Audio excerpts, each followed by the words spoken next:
Line up ચાલ સેજલ સેજલ રાકેશ સેજલ રાકેશ બચાવ ગાડે રાકેશ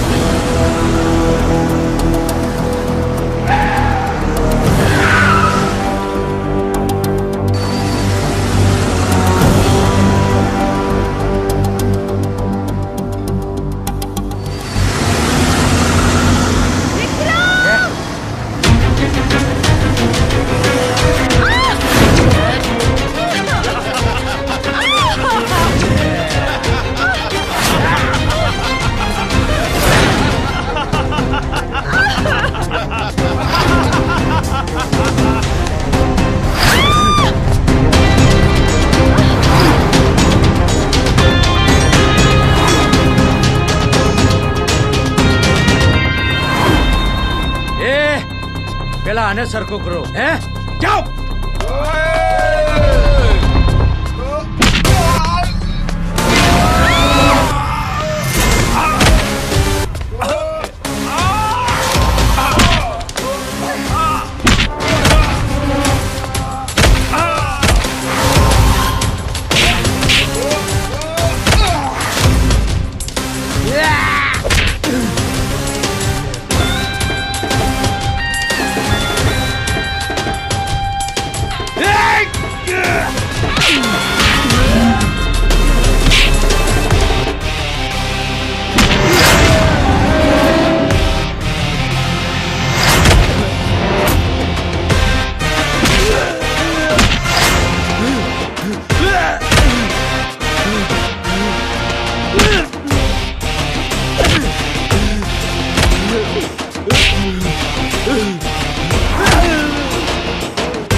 તમે આવો છો કે હું જાઉં?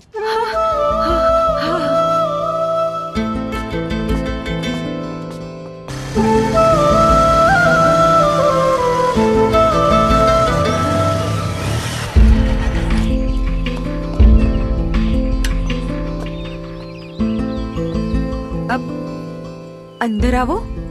એકવાર તમે અપમાન કર્યું, ફરીવાર નહીં આવો. સોરી.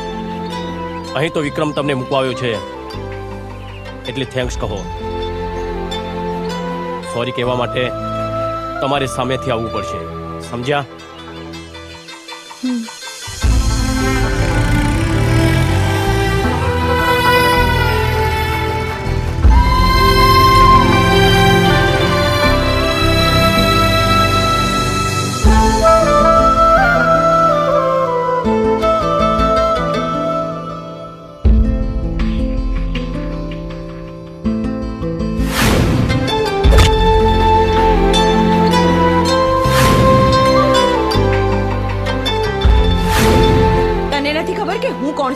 અરે હું ચિમનલાલ શેઠને મળવા આવ્યો છું.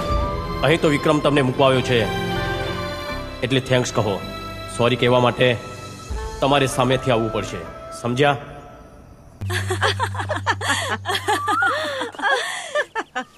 સેજલ, આજે તું કેમ આટલી બધી ખુશ છે? આ લગન મારા થવાના છે અને ખુશ તું બહુ જ દેખાય છે. અરે મારી ફ્રેન્ડના લગન છે તો હું તો ખુશ જ હોઉં ને. ઓ રિયલી? પણ આ ખુશી છે ને એ કંઈક અલગ જ છે. તને કોઈ મળી ગયો છે કે શું? હા, જો કે મારો નાનો ભાઈ રાકેશ છે ને એ તારી પાછળ બહુ જ ગાંડો છે. તને પરણવાના સપના પણ જોવે છે. પણ પતિ તો એવો જોઈએ જે ઢાલ બનીને તમારી રક્ષા કરે. બકરા કે ઘેટા જેવા જોવાનો મને આમ પણ પસંદ નથી, એટલે કે સિંહ જેવો જોઈએ. એટલે તને કોઈ મળી ગયો છે હે ને? હા હા હા. એ કોણ છે કે ને? એ જ કે જેણે તારી જિંદગી બચાવી અને હવે મારી જિંદગી સવારશે. વિક્રમ! વિક્રમ જેવો જુવાન જિંદગીમાં હોય પછી બીજું શું જોઈએ? હા, એ તો છે જ. આજે પપ્પા સાથે હું વાત કરીશ. Best of luck. Thank you. મારી વાત સાંભળો. પપ્પાને આપણા ત્રણમાં સૌથી વધારે હું ઓળખું છું. જો તે કીધું એવું થયું ને તો એક દિવસ આપણો ભીખ માંગવાનો વારો આવશે. સાચી વાત છે. દુનિયામાં કહે છે છોકરો કાપાદર હોય છે અહીંયા બાપો જ કપાતર પાકે છે. મરા મરા મરા મરા મરા મરા મરા આલા કેમ ભાણા ભાઈઓ આમ ધાબા પરિષદ બોલાવી છે હે?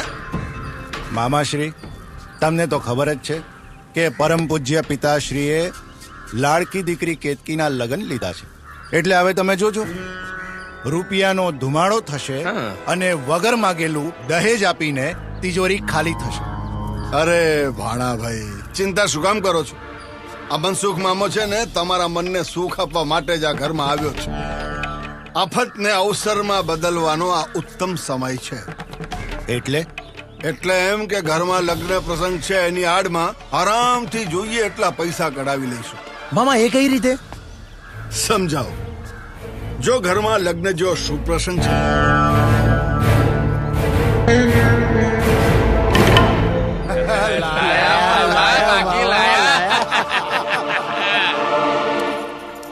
પપ્પા ઓ મારી વાલી દીકરી, મારી દીકરીના લગ્ન થશે અને લાડકવાઈ પારકી થઈ જશે.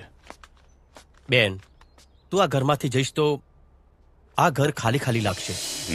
હું પાર્કી જરૂર થઈ જઈશ, પણ ભાઈના લગ્ન થશે ને ભાભી ઘરમાં આવશે ને એટલે આ ઘર ખાલી ખાલી નહીં લાગે. હં? ભાભી, હમણાં તો મને બધી ખબર છે. હં? કરું ફોન કરું.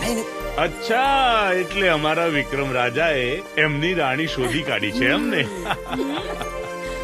એવું કઈ નથી શેઠ. બેટા મારી લાગણી છે કે તારા લગ્ન ધામધૂમથી કરીએ. આમ પણ મારી આટલી બધી સંપત્તિની તું ચોથી વારસદાર છે, એટલે મારી દીકરીના લગ્નમાં કોઈ પણ કસર છોડવાની નથી.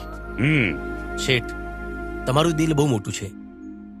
દીકરીની પણ તમે દીકરાની સમાન રાખો છો. બેન, તું બહુ નસીબદાર છે. પપ્પા, મારે પૈસાની જરૂર છે. કોઈ પણ રીતે મને 50 લાખ રૂપિયા કરી આપો. નહીં મળે. અરે મારે દેવું થઈ ગયું છે.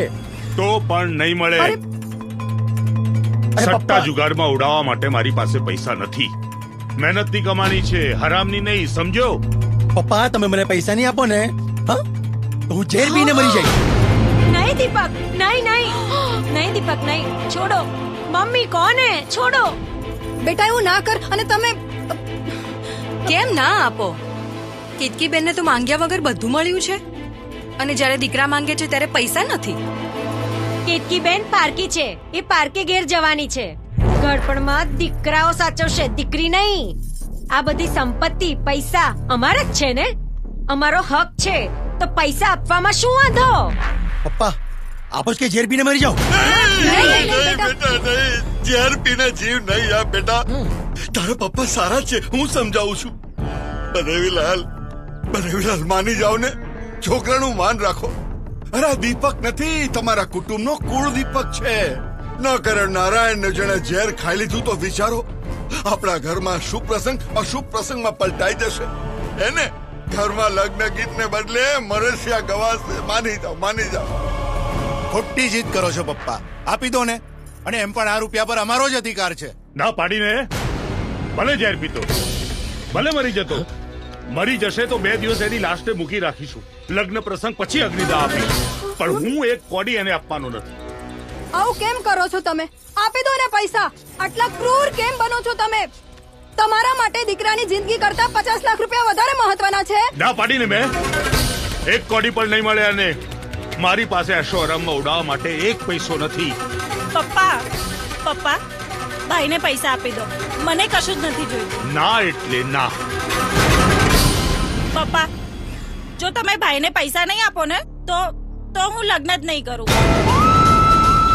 બેટા, શું બોલે છે તું? આવી જીદ કરાય? તારી જીદ આગળ મારે નમતું ચોખ્ખવું પડે છે. ઠીક છે, આપીશ પૈસા, પણ તારા હાથમાં તો નહીં જ આપું. જે માંગતા હોય ને એને મોકલજે મારી પાસે. ચેકથી પૈસા આપી દઈશ એમને. પણ ચેકથી કેવી રીતે? બેટા, એક મિનિટ દીપક બેટા, તારું કામ થઈ ગયું ને? બાકી બધું પણ થઈ જશે. હે, ચાલો ચાલો, બધા ગુસ્સો થૂકી નાખો, ઝઘડો બંધ કરો અને શાંત થઈ જાઓ, અને લગ્નની તૈયારીમાં લાગી જાઓ. હે, ભગવાન સૌનું ભલું કરે, અને શરૂઆત મારી બેનથી કરે.